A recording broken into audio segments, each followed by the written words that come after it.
Welcome to our webcast titled The Next Step for Your Enterprise Resource Planning or ERP Investment, How CFOs Can Make the Right Decisions for Their Organizations. Brought to you by CFO Publishing and by the sponsor of our webcast, Sikich. I'm Joe Fleischer. I'm a webcast producer with CFO Publishing. What I'd like to do is tell you who our distinguished panelists and moderator will be for our webcast. Our distinguished panelists are Tom Klagan, who is controller with Roadtech, Jack Moran, director of manufacturing solutions with Sikich, James Strack, enterprise application manager with Group O, and Mark Stewart, founder and president with Neural Impact. The moderator of our webcast is David Owens, who is editorial director with CFO Research. Now, before we turn the floor over to our distinguished panelists and moderator, we would like to pose our very first polling question. The question is, what, if any, are your organization's plans with regard to your organization's enterprise resource planning or ERP system? What is quite intriguing is that we have a pretty even split between those who have decided to replace the ERP system and those who have not planned to make any changes. But I will say that if you look at those who have responded who will either upgrade or replace, that percentage, 37% approximately, represents a plurality. So in other words, a plurality of respondents are indeed planning to either upgrade or replace ERP systems.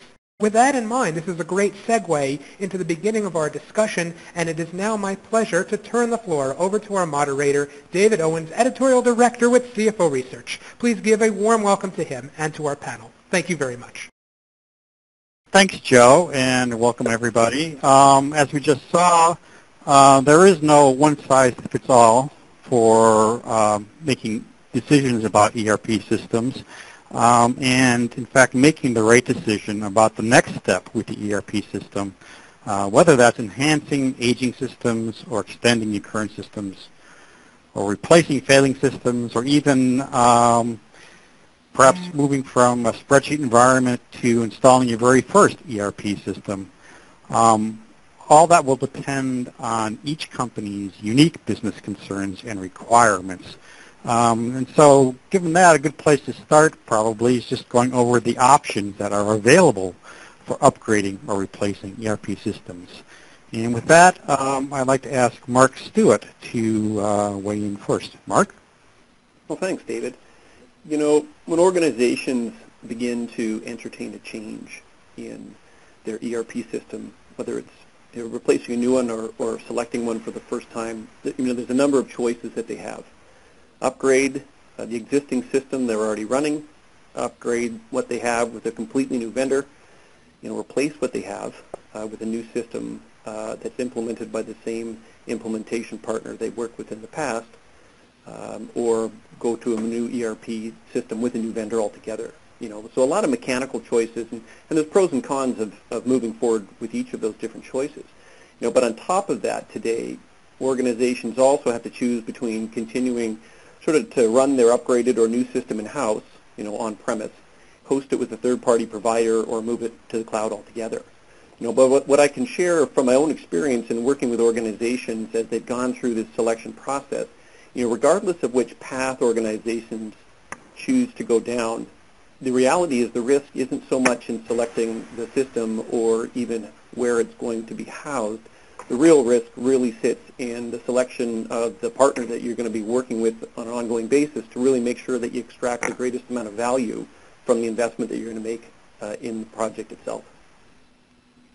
Thanks, Mark. With that, Jack, what's your take on extracting the greatest value, as Mark puts it? I think Mark made some really good points. In particular, the closing point he made about the importance of having the right partner or the right supporting mechanisms in place to assist you with either your upgrade or your replacement process, your upgrade or replacement project. I think digging a little bit deeper into that, going to the next level of detail. For instance, there's a few other questions you probably want to be investigating or at least asking yourself. One of the key questions is, what if I want to do an upgrade or if I want to pursue an upgrade with my existing system, is there a clear upgrade path for that system? Or, worst case scenario, is there not a clear upgrade path? Am I actually looking at a reimplementation of this system? Because if there's been so much dramatic change with the system, the technology platform, et cetera, has changed, and I really don't have the ability to upgrade this platform anymore, or this product anymore. I need to go through a reimplementation. Obviously talking about an order of magnitude difference in the amount of work and money that will be spent in getting to where you want to get to as the end goal. As Mark had said, you need to also be looking at whether you are dealing with an on-premise deployed system or a cloud-based system. Choices are radically different depending on whether you're deployed in the cloud or not. If you are on-premise, do you have an existing enhancement plan with the software publisher that you've already paid for that is keeping you current, hopefully, with that software publisher's product? And if the answer is yes, obviously that helps you to make a decision in one direction, at least financially. If the answer is no, then a different series of discussions have to happen about what would be the advantage of re-upping or renewing that expired enhancement plan and what's the cost of that versus just saying, it's just not worth it anymore. Maybe the answer is we're not going to upgrade this system anymore. We're going to replace it. It's really the best time for us to cut away from a legacy system and move into a new system. Last point, and far from the least, is you understand, at least today, your current business needs and what a software application should be doing to support those business needs, and you have a good idea what that might look like in the future.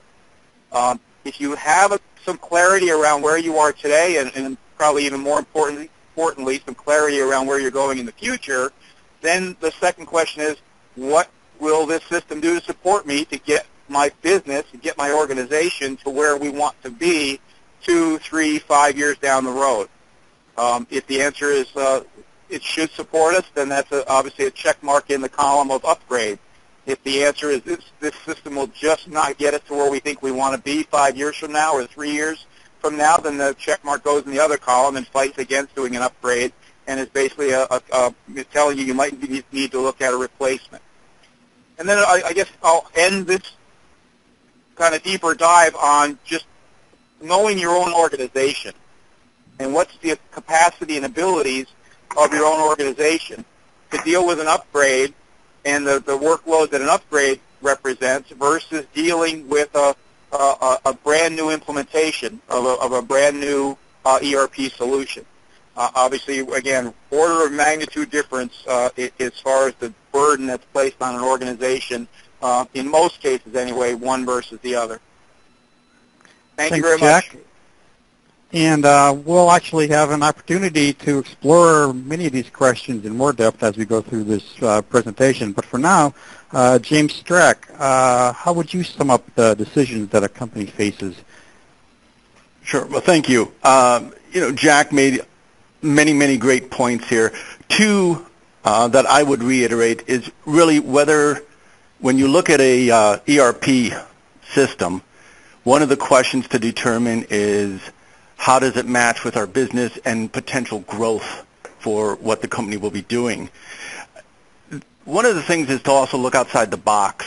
Many times we see people who put systems in, they want it to match and look just like their existing systems, which brings into question, why do the ERP? There's a lot of new things, a lot of new opportunities, a lot of new challenges with companies to bring in a new ERP system, and you want to make sure you're leveraging that software to get maximum value out of it. The strongest point I would want to make is the vendor-partner relationship. Many folks, including the companies, spend 18 months, 2 years evaluating software, comparing ERP products, trying to make the right decision. The beauty of ERP is the ability to also then vet out partners and make sure that you have a perfect combination of a great product and a great partner to help you leverage that product. Thanks. And now, Tom Cleggan, I'll ask for your views to wrap up this section.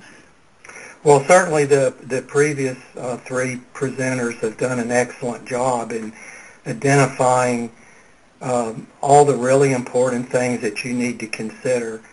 I'd just like to expand on one just a little bit more. And I love this slide. I think I've done this before, have my head in hand, but certainly you need to evaluate your own internal business processes and find out, what's working, what's not working. What kind of feedback are you getting from your customers? Are they asking for things that you can't provide? Are month-end closings and all the different things that go on within a company, are there problems in those areas that your current ERP solution is just not meeting? And I think all of those pain points, as you identify them, when you're evaluating the software, focus on those and make sure that it addresses those in an effective manner. And you can kind of start getting an idea, particularly whoever you're working with, because everyone's mentioned the importance of your vendor, and I would stress that also. But, they should be able to speak to some of this and how their software can help you in that regard. Great. And of course, anytime there's pain, there's also usually cost involved, but it's never too early to start planning for those kinds of costs. As a CFO, people are going to be looking to you to calculate the return on IT investments, and they're also going to be looking at you when that return isn't immediately obvious. So it's incumbent on you to gather all the information required for making a smart decision. And I'd like to ask our panelists now, how can the CFO know if it's time to make a change to their current systems? And Tom, let's go back to you for your thoughts on that. Well, certainly, I think any CFO, controller, call them what you will, that's in that position, needs to be really a part of the company day to day. Speak with people, try to keep involved in some of the problems, be a problem solver as well as a problem identifier. And I think as you work through those types of things with people, you'll start to get an early indication of some of the things that are kind of identifying these pain points that I spoke about before. You'll hear people will complain. They'll and I know a lot of times you tend to say, well, these are just kind of whiners, but at the same time, you really need to listen to what they say.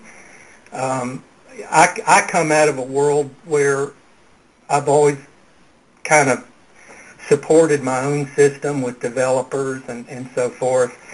And you quickly, what are the kinds of things they're asking for? What kind of program changes are they asking for? I think that's a very good way to get an early indication of a time. It may be time for a change. Okay, and Mark, what can you add to the conversation here? Well, the body of work that I focus on is generally on the front end of these projects, helping organizations build out their business case behind why they should, invest their finite amount of capital in this initiative versus, some other initiative that's being championed by somebody else within the organization. And so there's some interesting trends that I see out in the marketplace and do work in North America as well as Europe. And the first thing that I think is interesting or would be interesting to this community is that there's an equal chance that the projects that many of you in the listening audience are pursuing right now will actually end up in a no decision or a delay for anywhere from 12 to 24 months. And a big reason for that is has to do with what fundamentally drives these projects in the first place. So there's four fundamental things that I've seen in all the years I've been doing this that need to be in place for an initiative truly to be supported and funded, right? So the first thing is that the business itself simply can't meet its revenue or growth targets, right? So it's a growth-oriented business driver. The organization's got aspirations, and there's limitations in the existing system that simply stop its ability to grow. executives are going to pay money to solve that problem. Second one is the cost structure that the organization has relative to distribution or production or whatever it is that they do is limited, and it puts them at some form of competitive disadvantage. Right? So the system itself is undermining their strategic capabilities. The third thing that I see that is a key driver has to do with risk. And I'm going to argue that in our community here, risk is generally one of the primary drivers for organizations to replace or upgrade their systems. And risk shows up in many different ways. It could be that the system is unsupported. That's an easy one. But in many times it has to do with new regulatory changes or compliance, or an extremely emotional risk component, which is control. So over all the years of kind of working with organizations on the front end, I really only see it come down to four, which is, organization can't grow, we're losing our strategic advantage, it's being undermined by our system, and we can't differentiate, or risk. Is really the only reasons that I see organizations at the end of the day should go out and replace an existing system. The last piece I'd add to that is if this project doesn't fundamentally support one of the top three, what I'm going to call strategic imperatives that the organization has, then it probably should get put on the back burner. Okay, and James, how would you factor growth plans into the equation? Well, I think that's an important equation. When the companies grow and you start looking at your future, there are times that you actually outgrow your existing vendor. They're not able to respond fast enough to changes in technology, changes in your business plans, changes in the way that you operate. It also means that there are times that you may grow into other sectors and other markets, and your products are no longer able to diversify into the different markets that you go into. Vendors that potentially have products that are end of life, bring it to the table. That is a good time to look. One of the interesting things to think about is whether or not, there's a lot of talk about this ROI, and when you end up with a vendor that's an end-of-life product, there are times that you have to do it as a cost of doing business and not look strictly at the ROI equation. Great. And finally, Jack, I'll give you the opportunity to your final thoughts on this particular question. Yeah, Tom, Mark, and James did a great job of covering the why change question. I guess I'll go back to something that Mark said about cost, and I'll maybe put a little bit of different spin on that. So what we have seen in the past, what I've seen over many years of being associated with ERP systems, is that one of the cost factors that drives a change decision is actually the cost of maintaining the system itself. All the different cost factors that go into maintaining that system, whether it's the upgrade and enhancement plan, charges from the publisher, whether it's the hardware systems, the networking systems, the supporting operating systems, the internal and external IT supporting teams, the amount of work you've had to do to customize the system and maintain those customizations going forward, especially if the application you're working with has also made significant improvements and maybe those customizations aren't needed anymore or can be retired. A lot of the other types of cost drivers that get into the picture as far as deciding to make a change. Another big one, I don't see as much lately, but it used to certainly be more popular, is the underlying technology platform that your systems are based on are becoming obsolete.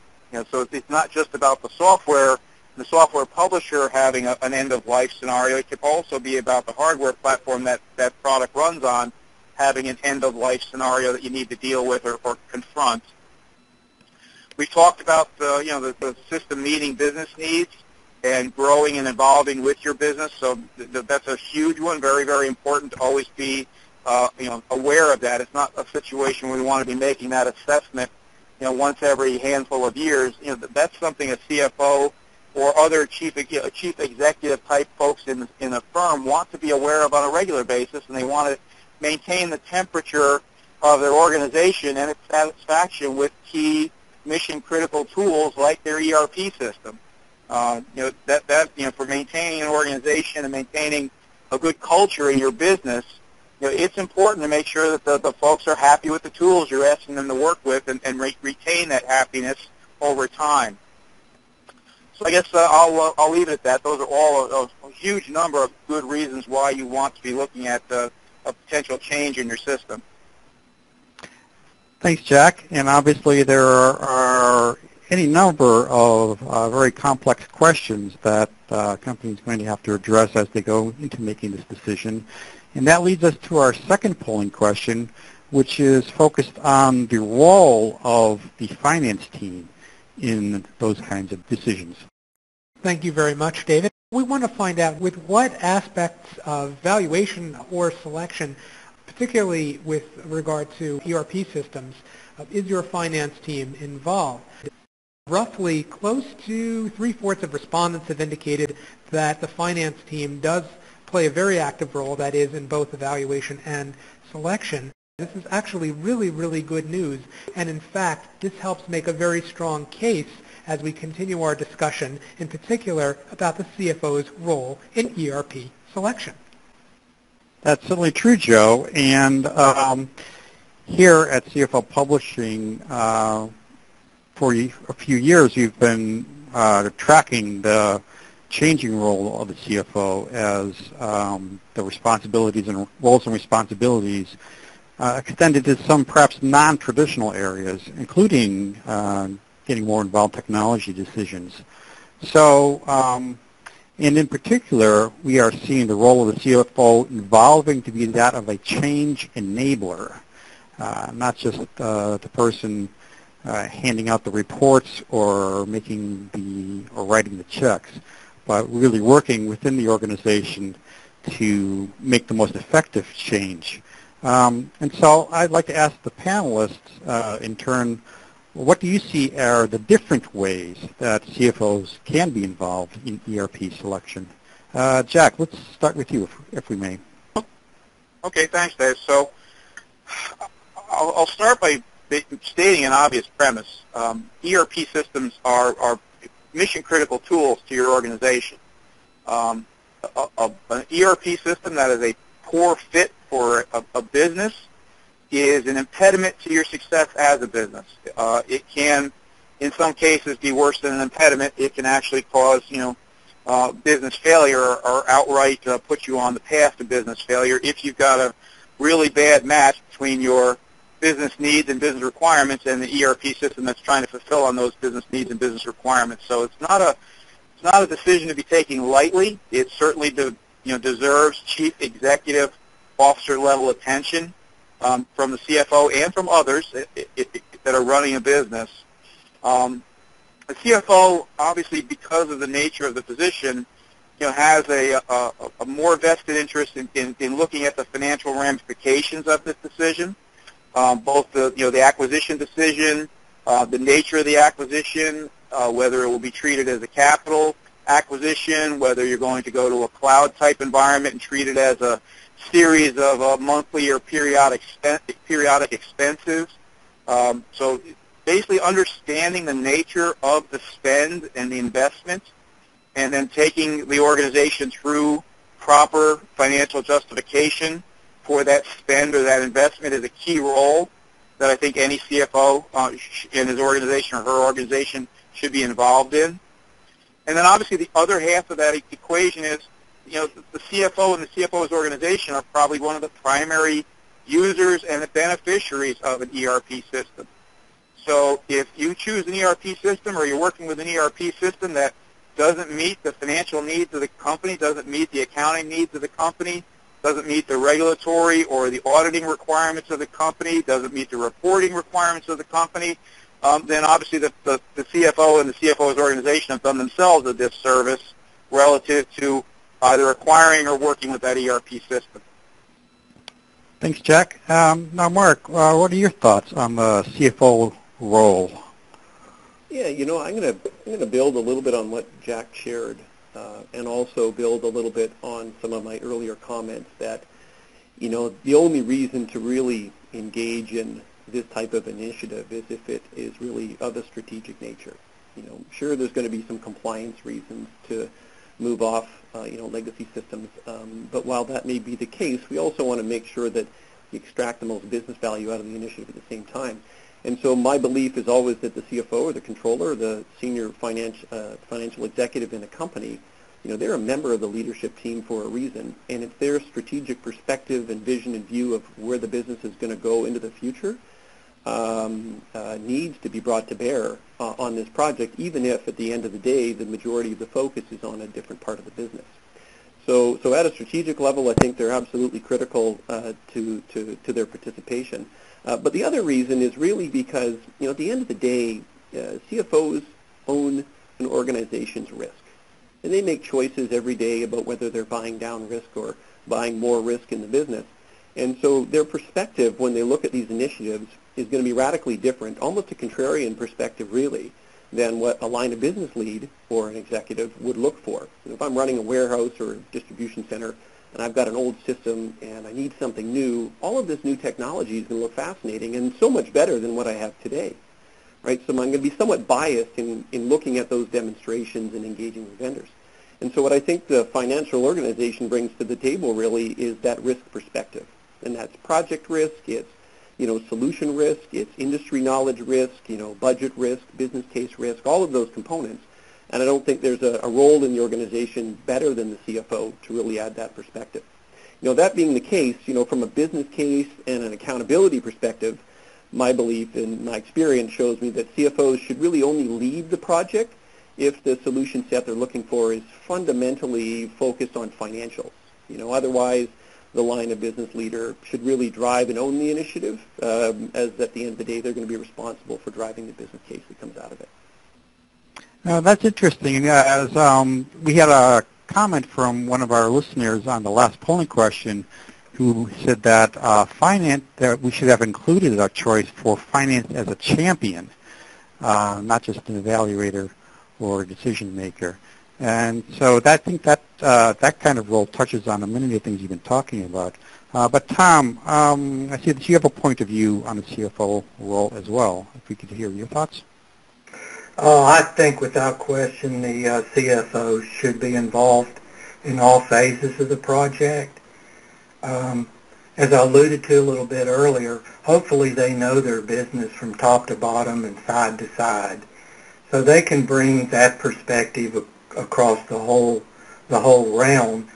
But also, I think particularly in today's world, with all the new, well, they're not new anymore, but certainly the expanding and changes of the way that the Sarbanes-Oxley legislation has kind of affected audits and what the auditors focus on now.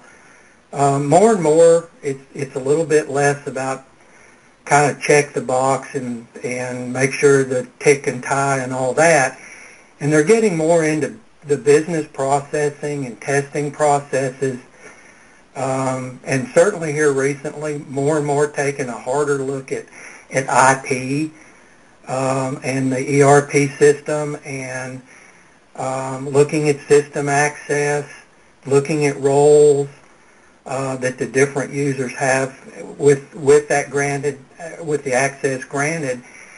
And, I think that is certainly a very special insight that the controller can bring, certainly to the selection of the software, and also make sure that focus remains on those types of issues going forward. As far as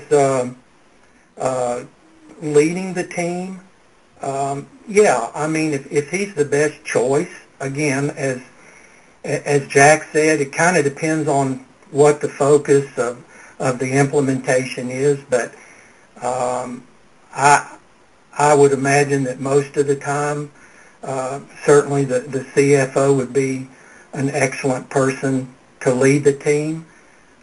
In different companies it could, and of course it depends on him as a person as well.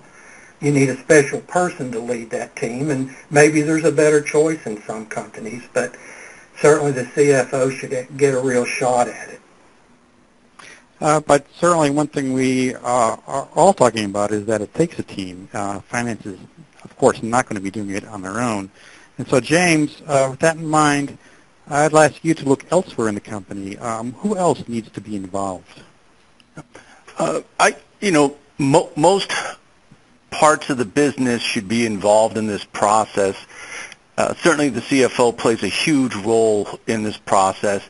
But when you're looking at ERP, you have IT that needs to be involved from an infrastructure standpoint, how your different offices or buildings or how the connectivity will work. The operational units and business divisions who will be using this on a daily basis need to know that they have buy-in and that the ERP solution will fulfill their needs. And then the end users. It's important that the end users have a buy-in and that the end users have a product that is easy to use, helps them get the job done, is efficient, and, again, accomplishes those goals. If you have a product that's overly complicated and the end users can't use it properly or efficiently, there's a cost down the line. But without a doubt, the CFO should be leading the team since they will have a very high strategic view of the business needs. Okay, and you mentioned buy-in. Speaking of that, Jack, how does executive sponsorship play into all this? Well, executive sponsorship is obviously a leadership value in any type of ERP activity. If there is not executive sponsorship, visible, meaningful executive sponsorship of anything you're doing with your ERP project, whether that is an upgrade or a replacement process or even day-to-day operations, if the executive team, and in particular if the CFO as one of the visible leaders of the team is not representing themselves in that process very, very actively and very positively, obviously the organization is going to take a read off of that which you may or may not want them to do. It may or may not have a negative impact on the overall process or project you're involved in. I think a few other things that you want to think about, kind of going back to other comments that folks have made on this particular topic. There's a decision to be made here about role. The CFO role in particular, is part of the question you asked, Dave. And the other part of it is the personality of the individual's value or ability to add value to the role of an executive sponsor. And in that regard, it's a situation where you need to evaluate your team members. You need to evaluate yourself as far as who has the best credentials, who has the best individual persona that will add value to this project and help contribute to a positive outcome. So, for instance, normally what you want to see is a person who's selected as an executive sponsor should be a person who is highly visible within the organization, somebody who the organization looks up to as a respected leader. Also, part and parcel of that is somebody who has expendable political capital. Obviously, ERP projects, whether it's an upgrade or a replacement, are stressful. They're trying. They're challenging. And at times, an executive sponsor is potentially going to have to exercise some of that political capital to move decisions through the organization or to help individuals or elements within the organization to achieve buy-in to a specific approach or a specific objective that you have with the ERP software or the ERP project you're working with. So those are some key personal criteria. I think also a few other personal criteria would be that the individual involved has that very good organizational skills. These are highly complex activities that need to be very, very well organized and orchestrated. There's a lot of detail involved here, and so the person working in the executive sponsorship role should be somebody who is able to work at a detailed level without losing the big picture, without getting losing the forest for the trees. And to the point Tom made, I just want to echo it because I think it's so important. Whoever's in this executive sponsorship role really should be an expert at the business.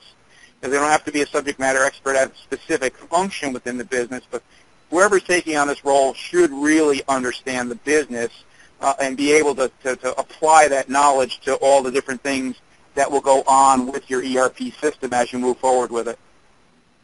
Great. And James, would you like to briefly expand on Jack's remarks? You know, I can't agree with him enough on the subject matter expert part of it. And for me, with a CFO as well, being on an executive strategic view, they're helping take care of a lot of those political issues. And the actual implementation of a product might be done with a project management team.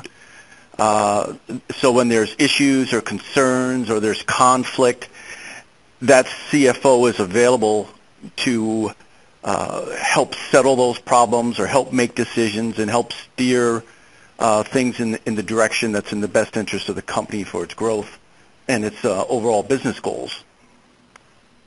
Great, thanks very much. Let's move on now to the actual functionalities of an ERP system.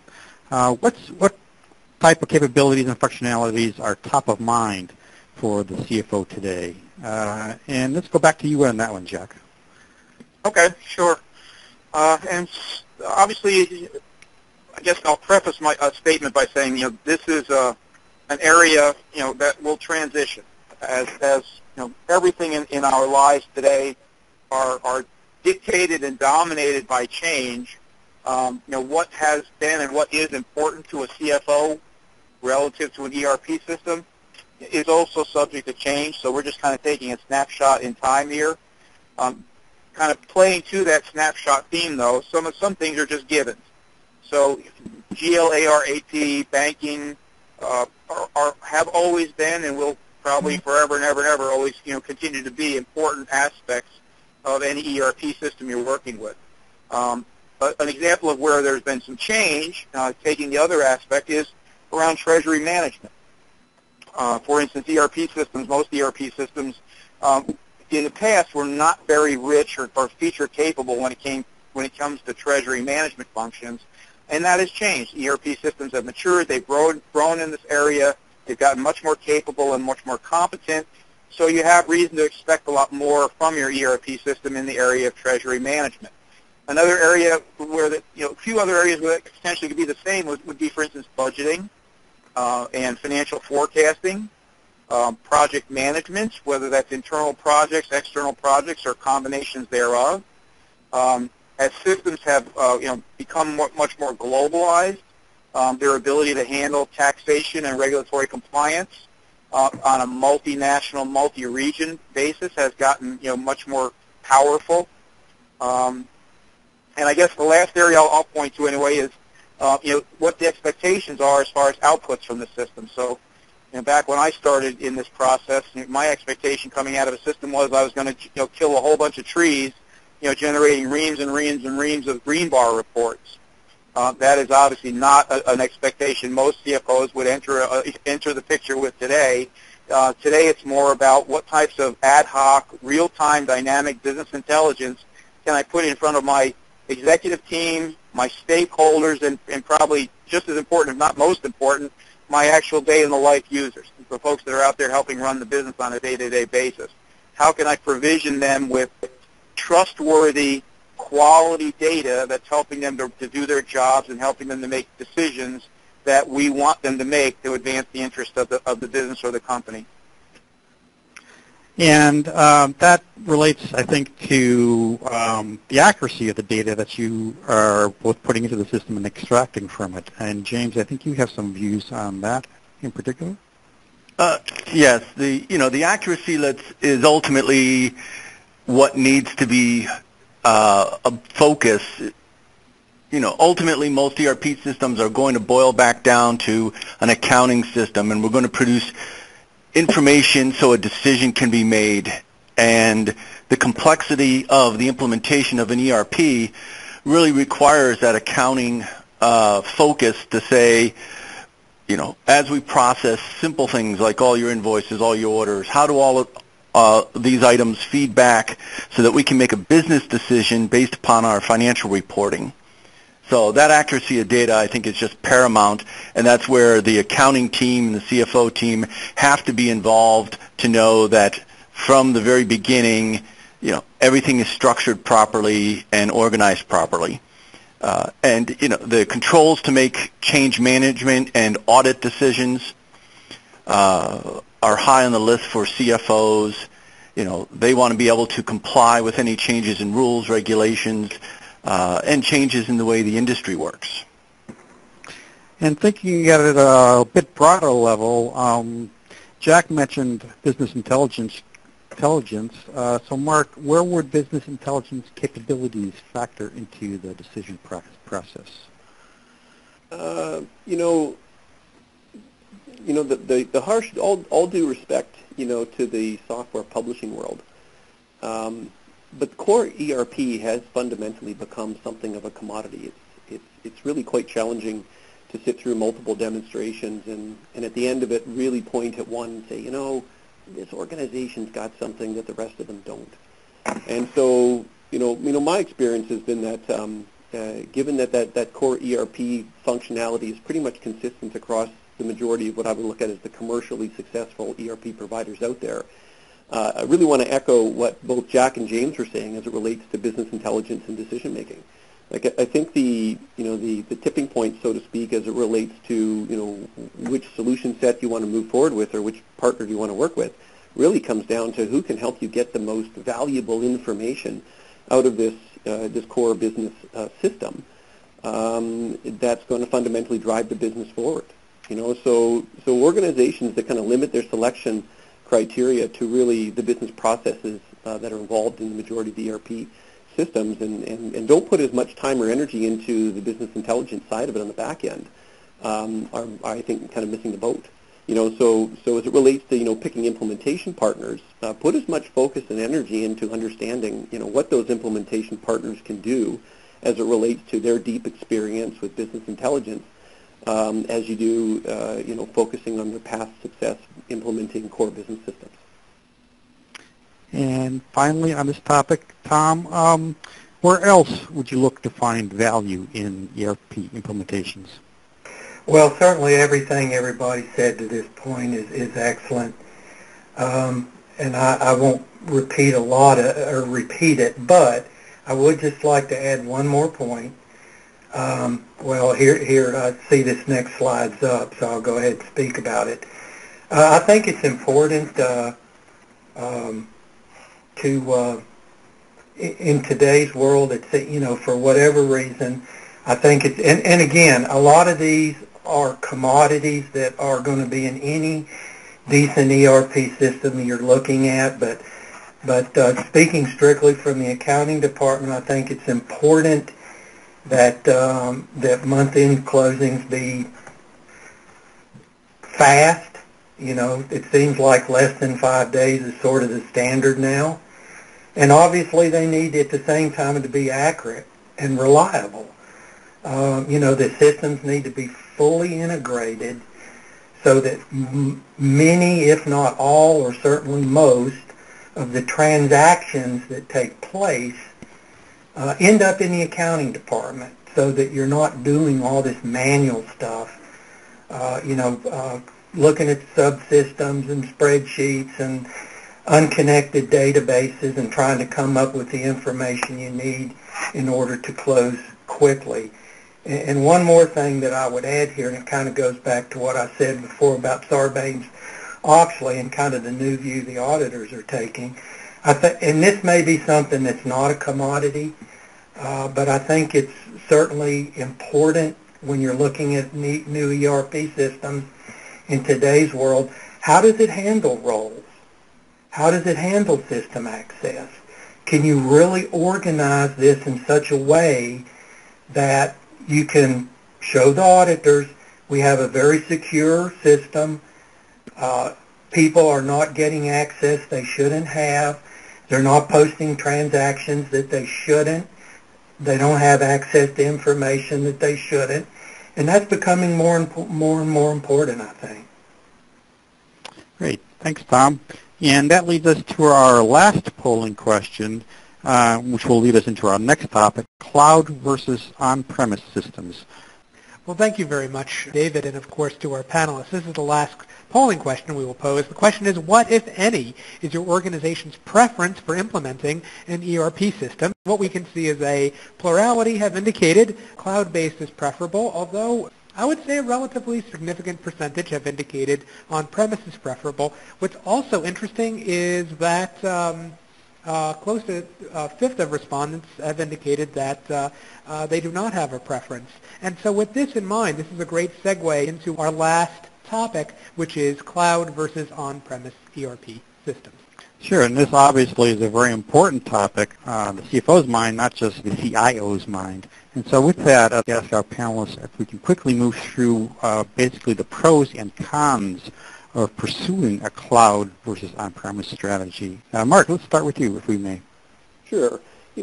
So just at risk of oversimplifying what is obviously, a complex decision as it relates to cloud versus on-prem, I'm always going to go back to it's about risk. So sticking with a traditional on-premise approach, organizations, they bear the risks of upfront licensing costs, follow-on upgrades, higher initial and ongoing service costs, but the benefit they get from that fundamentally is control of their own system. Moving to the cloud eliminates a lot of those initial capital requirements, but as well as kind of moving the financial transaction over to OpEx, it reduces upgrade costs and allows organizations to kind of scale up and down as the business expands. But what they give up in there is a little bit of control. So I think my guidance or recommendation is, have each organization that's contemplating this choice really look inward and say, what's our comfort or level of comfort as it relates to the degree of risk we're prepared to take as it relates to this? How much control do we need? And add that as a factor in on top of some of the more mechanical or economical factors that are used to make the decision. Great. And Jack, how would you approach this decision? I guess the easiest way for me to answer that question is to say that there is no one approach. At least in my opinion, how to make this decision or how even to couch the question around this decision is very situational.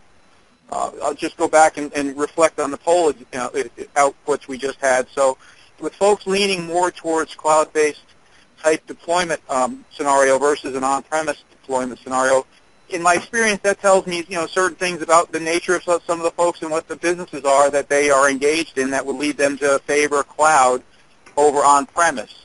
There's some situations where some types of businesses are more appropriate in the cloud, and some types of businesses, at least today, are more appropriate in an on-premise environment. Just as an example of that situational, kind of decisioning criteria.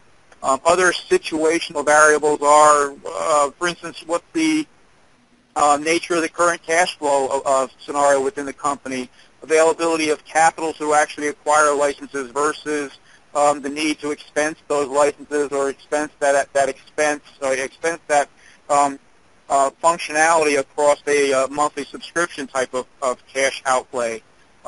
What's the current health of the company relative to cash flow overall? What kind of tax incentives could the company be in line for if they were to make a capital asset acquisition, i.e. acquire licenses to a piece of software versus just going out into the cloud and having a series of period expenses hitting the books? What's the nature of the information you're going to be keeping in the system? Is it very, very sensitive? And do you feel more comfortable and more capable in your ability to protect that sensitive information versus somebody who's got your information out in the cloud along with a whole bunch of other folks' information out in the same cloud? And lastly, again, kind of more specific to industry, there's certain industries where protecting your information and complying with certain regulatory requirements specific to that industry would be leaning you in the favor, for instance, at least today, again, of maybe being on-prem versus in the cloud. Great. And I see we're running up against the top of the hour here. So, James, this might be a good place to ask you to sum it all up for us on the cloud versus on-premise decision. Well, on the cloud, there are two main questions I would ask, which is your comfort level of having your data stored outside of your facilities. And the second one is whether there are any regulatory issues that will help make that decision for you that you can or cannot do it. But if you think about flexibility of growth, how quickly you can respond to build new servers, new storage, and some of the reduction in staffing requirements are very pro items for the cloud. But you have to keep in mind the cost of bandwidth. There will be substantial more bandwidth needed. You will probably need redundancy, because if your bandwidth goes down, you have no access to your data, so redundancy is also going to have cost, and just what kind of controls you want to have. I would like to just go around to our four panelists and just ask if they have any closing thoughts before we turn this back over to Joe. Let's start with Mark. Sure. The most important thought I'd leave you with really has to do with how you engage with the various vendors that you're entertaining. There's certainly content-free sales professionals out there that can be a bit irritating in the discovery process. But for every one or two of those, there's a seasoned business professional that has a lot of experience working with other organizations like yours in your industry. And so my guidance around that is make your executives available to those sales professionals. Granted, that you're going to have to kiss a few frogs to find the prince in the process, but there's a tremendous amount that can be gained from the others that have gone down the path before you. Okay, thanks, Mark. Tom, you're next up. Well, I certainly think that the choice of a partner to assist you in implementing your system is absolutely key. Best case scenario, certainly a replacing a system. It is a huge, time-consuming, expensive, painful experience. And don't underestimate the amount of time that's going to be consumed within your company getting this thing going. And I think, a wrong choice of partner is likely going to result in failure. Okay, great. And James? I can only agree with the other folks here. Vetting out your partner is paramount to success. There's a lot of excellent ERP products out there.